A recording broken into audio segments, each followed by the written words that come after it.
মধ্যনগর উপজেলার লায়েস ভূঁইয়া উচ্চ বিদ্যালয় ও কলেজ সদ্য অনুমোদিত এসএসসি কেন্দ্র পরিদর্শন ও মতবিনিময় সভা। অনুপ তালুকদার, মধ্যনগর উপজেলা প্রতিনিধি।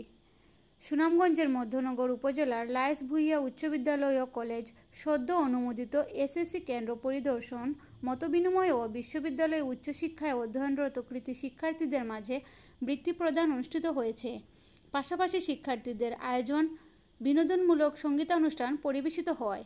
5 মে রোববার দুপুরে লায়েস ভূঁইয়া খেলার মাঠে বৃত্তি প্রদান অনুষ্ঠানে লায়েস ভূঁইয়া উচ্চ বিদ্যালয়ের প্রতিষ্ঠাতা সভাপতি ও বাংলাদেশ পুলিশের অতিরিক্ত আইজিপি মোহাম্মদ আব্দুল বাতেন সভাপতিত্বে সঞ্চালনা করেন শিক্ষক মোহাম্মদ মামুন মিয়া।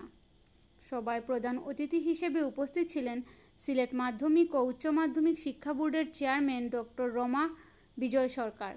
গেস্ট অফ অনার রাজধানীর বিশিষ্ট শিল্পপতি ডাক্তার শেখ মহিউদ্দিন। এ সময় বক্তব্য রাখেন ধর্মপাশা সার্কেলের এএসপি আর.ই. ফরিদ আহমেদ, ধর্মপাশা ডিগ্রি কলেজের ভারপ্রাপ্ত অধ্যক্ষ ফজলুর রহমান, ধর্মপাশা মাধ্যমিক শিক্ষা কর্মকর্তা মাহবুবুল কবির, লায়েস ভূঁইয়া উচ্চ বিদ্যালয়ের দাতা সদস্য আব্দুর রাজ্জাক ভূঁইয়া, অধ্যক্ষ শফিকুল ইসলাম, মধ্যনগর বিপি উচ্চ বিদ্যালয় ও কলেজের অধ্যক্ষ বিজন কুমার তালুকদার, চামরদানি উচ্চ বিদ্যালয়ের প্রধান শিক্ষক গুলাম জিলানি, মুহিবুল কিবরিয়া, বিশ্ববিদ্যালয়ের শিক্ষার্থী আকিব আহমেদ, আজিজুল হক, জাকিয়া সুলতানা প্রমুখ। প্রধান অতিথি ও সভাপতির বক্তব্যে বেরিয়ে আসে মধ্যনগরের প্রতিটি ঘরে ঘরে শিক্ষার আলো ছড়াতে সর্বোচ্চ সহায়তা করবেন।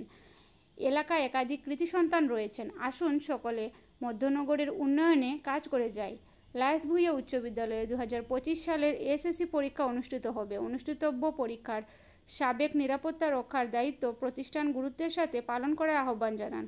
প্রতিটি শিক্ষার্থীদের স্বপ্ন ও অনুপ্রেরণা মানসিক সহযোগিতামূলক গুরুত্বপূর্ণ দিক নির্দেশনা দেন।